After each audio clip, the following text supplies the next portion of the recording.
नमस्कार, मैं प्राध्यापक बापू साहब थोरात, हिंदी विभाग राव बहादुर नारायणराव बोरावके महाविद्यालय श्रीरामपुर। आज हम प्रसिद्ध जनवादी कवि उदय प्रकाश द्वारा लिखित कविता नींव की ईंट हो तुम दीदी, इस कविता का परिचय प्राप्त करेंगे। 2019-20 में पुनर्रचित प्रथम वर्ष कला इस कक्षा के वैकल्पिक हिंदी प्रश्नपत्र 2A के पाठ्यक्रम में यह कविता है। यह कविता साठोत्तरी कविता के श्रेष्ठ हस्ताक्षर उदय प्रकाश जी की एक अत्यंत महत्वपूर्ण कविता मानी जाती है। उदय प्रकाश केवल साठोत्तरी कविता के एक श्रेष्ठ कवि ही नहीं है, बल्कि एक बहुआयामी प्रतिभा के साहित्यकार माने जाते हैं। मूलतः कवि हृदय से संपन्न उदय प्रकाश जी एक जनवादी कवि के रूप में हिंदी साहित्य में विशेष लोकप्रिय रहे हैं।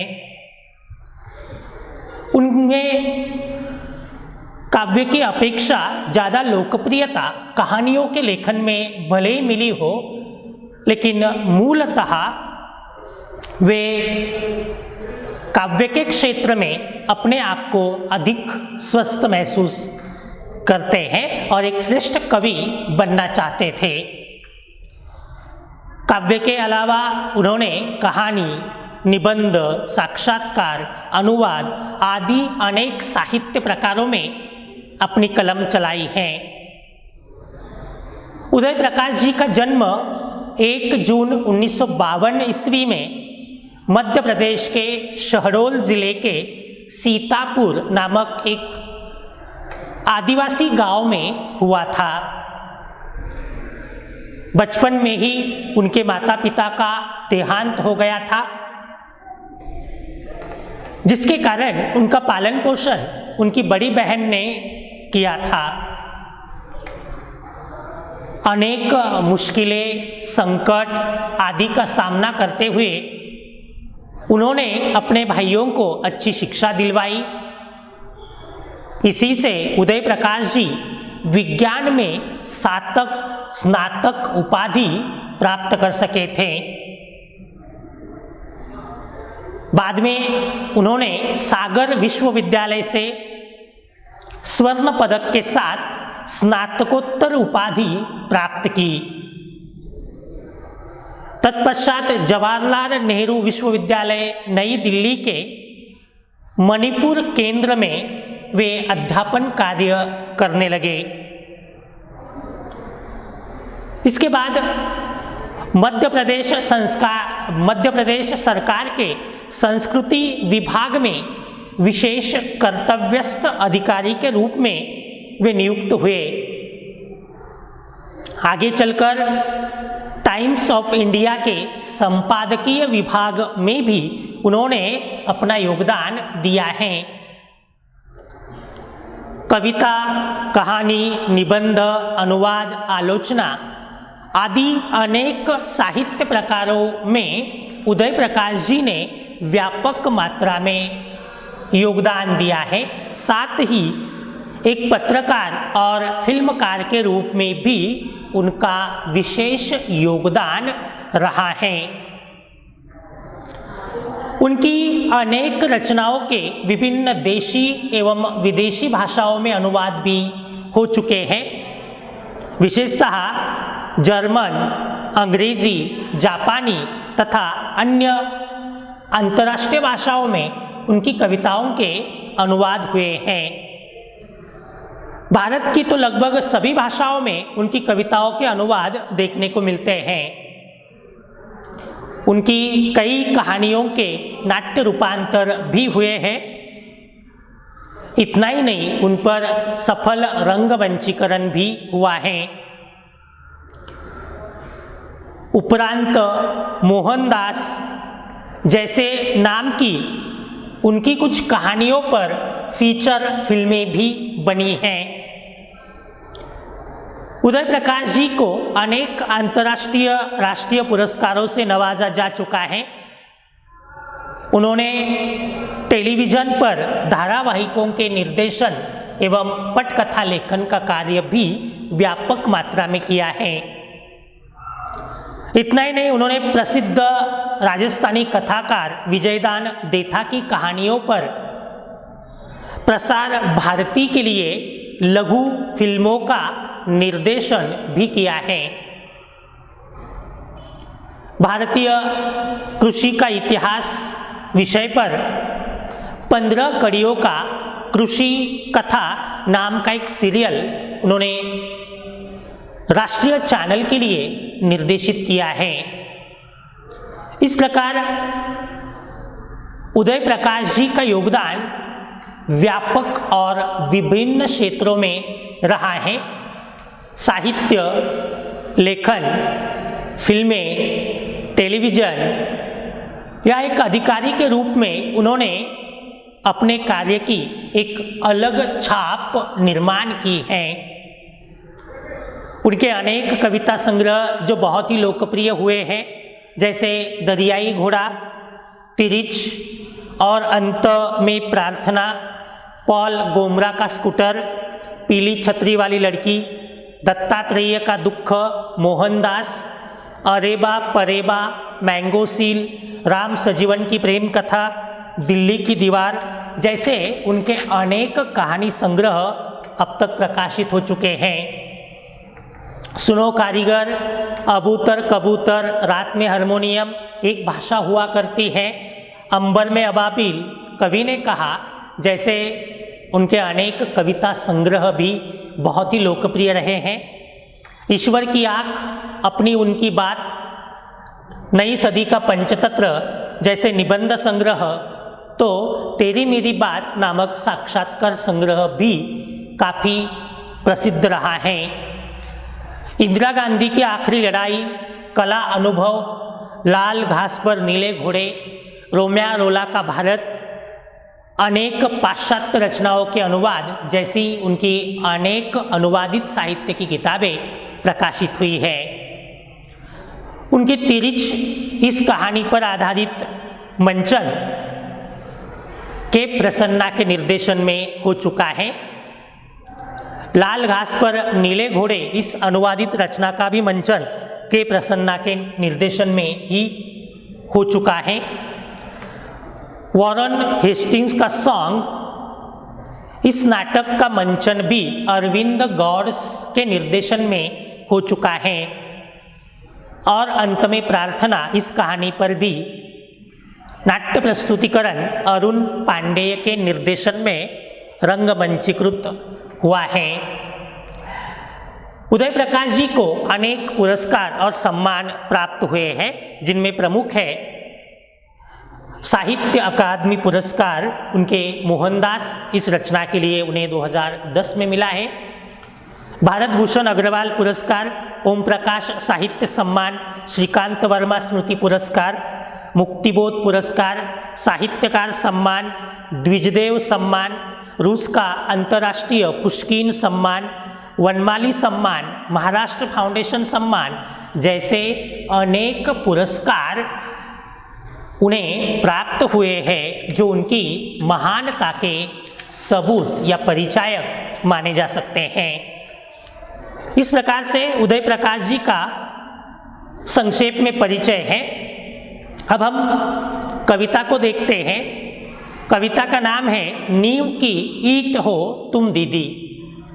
अब इस कविता के नाम से ही एक बात स्पष्ट हो जाती है कि कवि ने इस कविता में अपनी दीदी अर्थात अपनी बड़ी बहन के बारे में अपनी भावनाओं का अंकन किया है। जैसे हमने उदय प्रकाश जी के परिचय में ही देखा, जब उदय प्रकाश बहुत छोटे थे अर्थात उनके बचपन में ही उनके माता पिता का देहांत हो गया था। ऐसी परिस्थिति में उनके करीबी रिश्तेदारों ने उन्हें संभालने से एक प्रकार से इनकार किया था।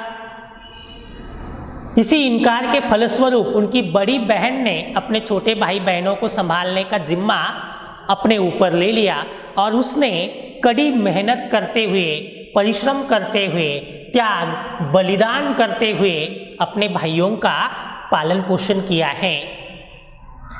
आज उदय प्रकाश जो कुछ बन पाए हैं वह उनकी बड़ी बहन के त्याग, समर्पण और उनकी मेहनत का ही फल है। इसी कारण उदय प्रकाश के मन में उनकी बड़ी बहन के प्रति गहरी आस्था, विश्वास, स्नेह और अपनापन है। वे भली भांति जानते हैं कि अगर ये बड़ी बहन नहीं होती तो शायद वे अपने जीवन में कभी भी कुछ भी कर नहीं सकते थे। इस कविता के माध्यम से उन्होंने अपने बहन के प्रति अपने इन्हीं आत्मीय संबंधों को उजागर करने का प्रयत्न किया है। माता पिता की मृत्यु के आघात को उनकी बहन ने उन तक पहुंचने ही नहीं दिया। खुद मेहनत की, दूसरों के यहाँ छोटे मोटे काम किए, लेकिन अपने भाई बहनों को पढ़ाया, बढ़ाया, उनका पालन पोषण किया, उनको बड़ा बनाया और स्वयं अनेक संकट, अनेक मुश्किलें झेलती रही। यहाँ तक कि उसने स्वयं शादी न करते हुए अपने भाइयों को ही अपना सर्वस्व मान लिया था। ऐसी परिस्थिति में उदय प्रकाश तथा उनके भाई के जीवन में उनकी बड़ी बहन का स्थान निसंदेह सर्वोपरि था और इस कविता के माध्यम से उन्होंने अपने इसी भावनाओं को या अपने बहन के प्रति अपना जो आत्मीय संबंध है, अपनी जो आत्मीयता है, प्रेम है, उसको व्यक्त करने का प्रयत्न किया है। साथ ही अपने निर्माण में बहन के योगदान को गौरवान्वित करने का प्रयत्न भी कवि करते हैं। वैसे यह कविता उनके अबूतर कबूतर नामक काव्य संग्रह की पसली का दर्द इस भाग में संग्रहित है। इस संग्रह में कवि ने अनेक पारिवारिक संबंधों को लेकर कविताएं लिखी है। इन पारिवारिक संबंधों वाली कविताओं में कवि ने मानवीय रिश्तों की गहराई तथा उनके महत्व को व्यक्त करने का प्रयत्न किया है। प्रत्येक व्यक्ति के जीवन में मानवीय रिश्तों का बहुत अधिक महत्व होता है और प्रत्येक व्यक्ति रिश्तों की अहमियत को बरकरार रखने की कोशिश करता रहता है। कवि भी जानते हैं कि उनके जीवन में उनकी बड़ी बहन का योगदान सर्वश्रेष्ठ रहा है और इसलिए उन्हें शब्दों में व्यक्त कर पाना शायद संभव नहीं है। इसके बावजूद कवि इस कविता के माध्यम से अपने बहन के प्रति अपनी भावनाओं का अंकन करने का प्रयत्न करते हैं। कवि कहते हैं, पीपल होती तुम पीपल दीदी, पीपल होती तुम पीपल दीदी, पिछवाड़े का तो तुम्हारी खूब घनी हरी टहनियों में हरील हम बसेरा लेते। पीपल होती तुम पीपल दीदी, पिछवाड़े का तो तुम्हारी खूब घनी हरी टहनियों में हारिल हम बसेरा लेते। अब यहाँ कवि अपनी बहन के लिए हारिल पक्षी या अपने आप के लिए हारिन पक्षी की उपमा देते हुए अपनी बहन के लिए पिछवाड़े की पीपल होने की उपमा देती है। अर्थात जिस प्रकार पीपल का वृक्ष अपनी घनी हरी टहनियों से एक गहरी छांव सबको देता है, सभी लोग वहाँ शांति और गहराई का, छांव का, शीतलता का अनुभव करते हैं और हारिल पक्षी भी ऐसे पीपल वृक्ष की गहरी घनी टहनियों में अपना आश्रय बना लेता है। उसी प्रकार कवि ने अपनी हारिल रूपी बहन को प्रति या कवि ने अपने आप को एक प्रकार से हारिल पक्षी के रूप में व्यक्त किया है तथा अपनी बहन की प्रेम, ममता, उसके अपनेपन को पीपल वृक्ष के समान व्यक्त किया है, जो व्यक्तिगत आशा आकांक्षाएं छोड़कर, व्यक्तिगत स्वार्थ अवसरवाद छोड़कर हमेशा उनके लिए समर्पण करती रही, हमेशा उनके लिए त्याग करती रही। और इसी कारण कवि को लगता है कि उनके जीवन में अगर किसी का सर्वाधिक योगदान है तो निसंदेह उनकी बहन का है। हादिल होते हैं हमारी तरह, घोंसले नहीं बनाते कहीं, बसते नहीं कभी, दूर पहाड़ों से आते हैं, दूर जंगलों को उड़ जाते हैं। कवि अपने आप को हारिल पक्षी की उपमा देती है। हारिल पक्षी मतलब एक प्रकार की चिड़िया जैसा ये पक्षी है जो शांत या शीतल वातावरण में अपना निवास बना लेता है। जैसे हारिल रूपी कवि ने अपनी बहन रूपी पीपल की शीतलता में अपना निवास बना लिया है। यह हारिल पक्षी वैसे कहीं अपना परमानेंट आश्रय नहीं बनाते, हमेशा पहाड़ों में घूमते रहते हैं, जंगलों में उड़ते रहते हैं और जहाँ भी ऐसी शीतलता अनुभव करते हैं वहाँ कुछ समय के लिए विश्राम करके फिर आगे चल देते हैं। तो कवि को लगता है कि शायद उनकी स्थिति भी उस हारिल पक्षी जैसी है जो अपनी बहन रूपी पीपल की छांव में शीतलता प्राप्त कर रहे हैं। पीपल की छाह तुम्हारी तरह ही ठंडी होती है दोपहर। कभी अपनी बहन को कहते हैं कि जिस तरह पीपल की छाव जो बहुत ठंडी होती है, उसी प्रकार से उनकी बहन का व्यक्तित्व भी उन्हें शीतलता प्रदान करता है। भरी दोपहर चाहे कितनी भी कड़ाके की धूप क्यों न हो, पीपल की छाया में एक गहराई और शीतलता का एहसास होता है। वैसे ही जीवन में चाहे कितने भी संकट क्यों न हो, इन संकटों में भी कवि को एक शीतलता का, एक शांति का अनुभव अपनी बहन में होता है। इसी कारण कवि उसे पीपल की गहरी छाव कहते हैं। इतना ही नहीं, कवि अपनी बहन को डिबरी भी कहते हैं, जिसने उनके जीवन के ज्ञान रूपी अंधकार को समाप्त किया है। कवि कहते हैं कि दीदी तुम डिबरी थी, अर्थात तुमने ही हमारे बचपन में हमारे अज्ञान रूपी अंधकार को मिटाया और हमें ज्ञान की रोशनी से प्रज्वलित किया है। डिबरी थी तुम दीदी हमारे बचपन की, डिबरी थी तुम दीदी हमारे बचपन की, आचार का तलछट तेल अपनी कपास की बाटी में सोख कर जलती रही। तो कवि कहते हैं कि हे दीदी तुम हम सब के लिए डिबरी थी, मतलब जिस प्रकार डिबरी अंधकार को नष्ट करती है, वैसे ही तुमने हमारे मन के अंधकार को नष्ट किया है। स्वयं आचार के तलछट तेल में आजीवन जलती रही। जिस तरह कपास की बाती, कपास का टुकड़ा बाती बन जाता है और वह जो तलछट तेल है उसे सोख लेता है और उस माध्यम से डिबरी जल उठती है, उसी तरह से इनके जीवन में जो संकट थे, जो मुश्किलें थी, जो सारे समस्याएं थी, उन सबको उनकी बहन ने स्वयं पर ले लिया, मतलब उसने सोख लिया और इन्हें एक शांति रूपी, उन्हें एक उन्नति रूपी प्रकाश देने का काम अपने जीवन में किया है। इसी कारण कवि अपनी बहन को ज्ञान की ज्योति बताते हैं। हमने सीखे थे पहले पहल अक्षर और अनुभवों से भरे किस्से तुम्हारी उजली सांस के स्पर्श में। तो कवि कहते हैं कि हमने जीवन में जो पहले अक्षर पढ़े थे, पहले अक्षर सीखे थे, वे अपनी बहन की उजली सांस में ही या उसके साथ ही, यहाँ तक कि जीवन के अनुभवों के किस्से भी उन्होंने अपनी बहन से ही सुने थे।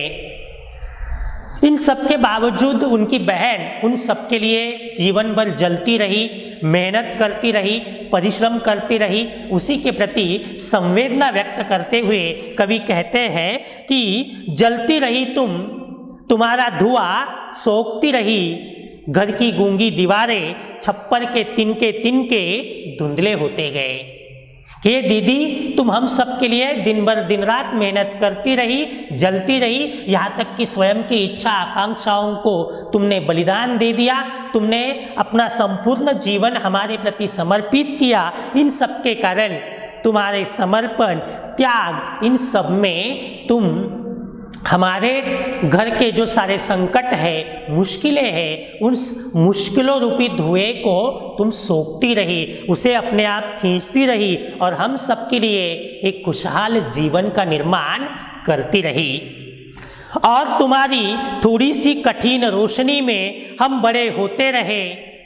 नदी होती तो हम मछलियां होकर किसी चमकदार लहर की उछाल में छुपते, कभी कभी बूंदे लेते, सीप बन किनारों पर चमकते।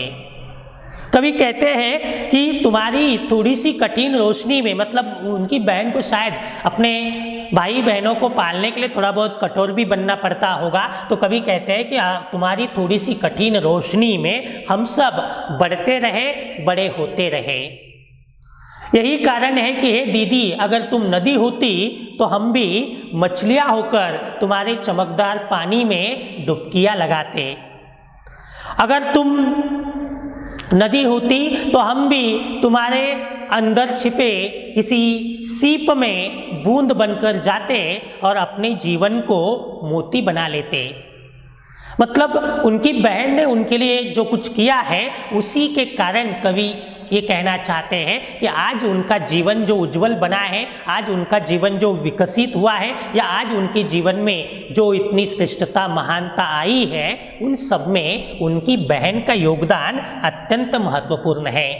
इतना ही नहीं, उनकी बहन ने हमेशा उनकी रक्षा की है, उनके सामने वह चट्टान बनकर खड़ी रही है। और इसी कारण कवि कहते हैं कि चट्टान थी तुम दीदी सालों पुरानी, कि हे दीदी तुम सालों पुरानी एक चट्टान थी, जो ऐसी चट्टान जो ठोस पत्थरों से बनी थी और हमेशा सारे संकट, सारी मुश्किलें अपने आप पर लेती थी और हमेशा हर मुश्किल से हम सबको अलग रखती थी, खुशहाल रखती थी।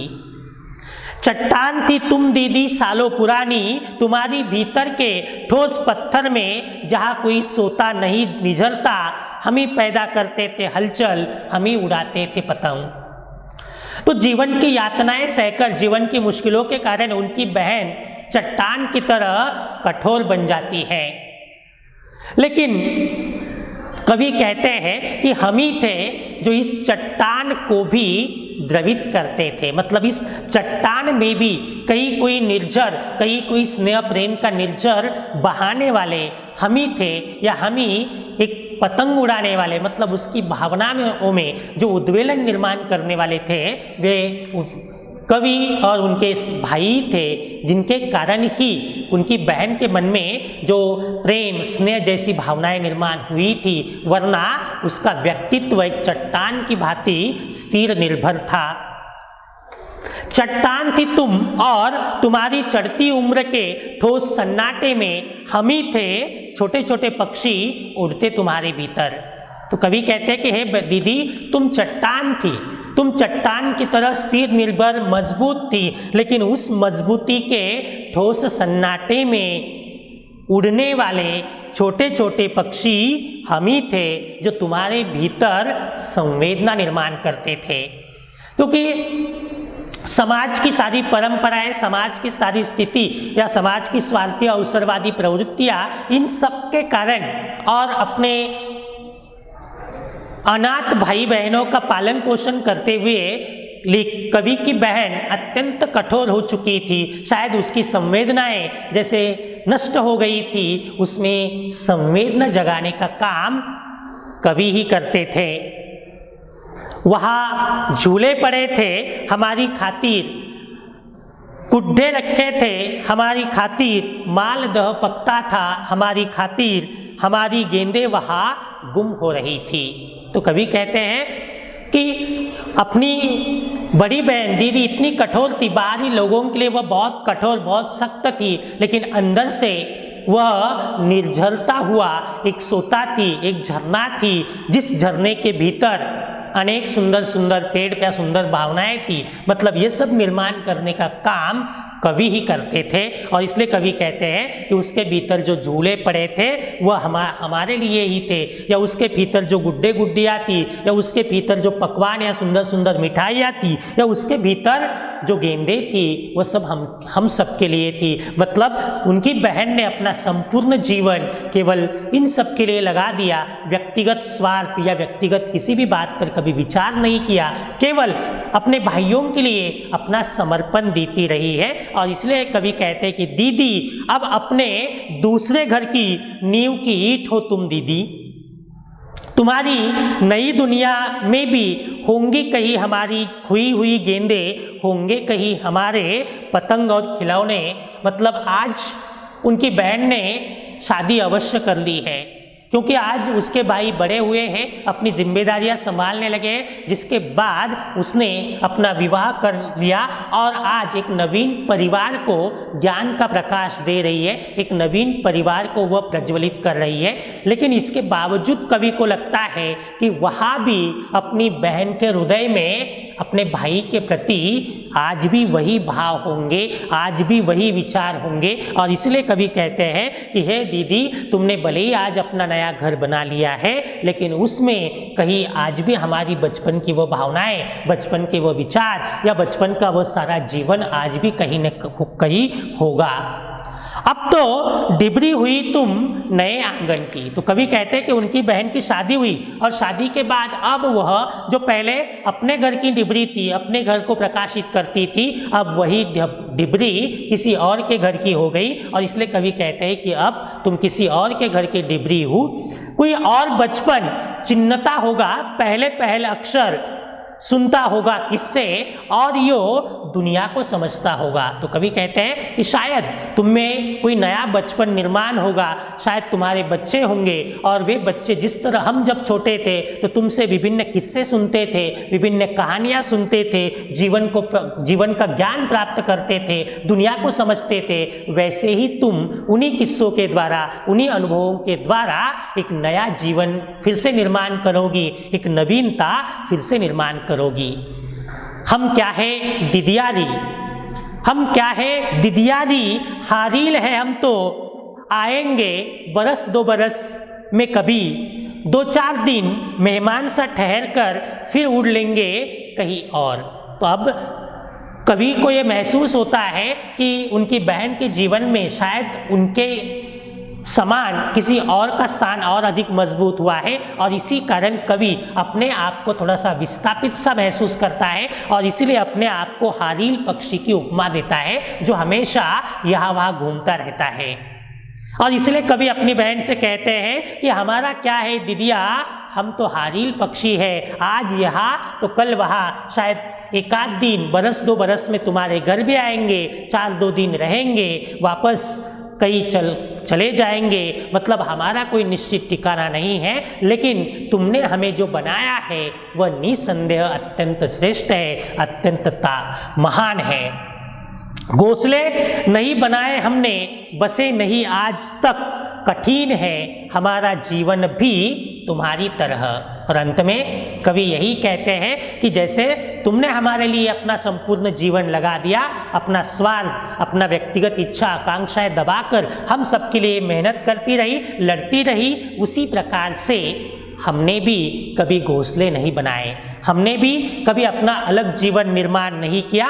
जिस तरह से तुमने अनेक कठिनाइयों में अपना जीवन व्यतीत किया, जिस तरह तुमने अनेक संकट झेले, उसी तरह हम भी अनेक संकट झेलेंगे, अनेक कठिनाइयों का सामना करेंगे।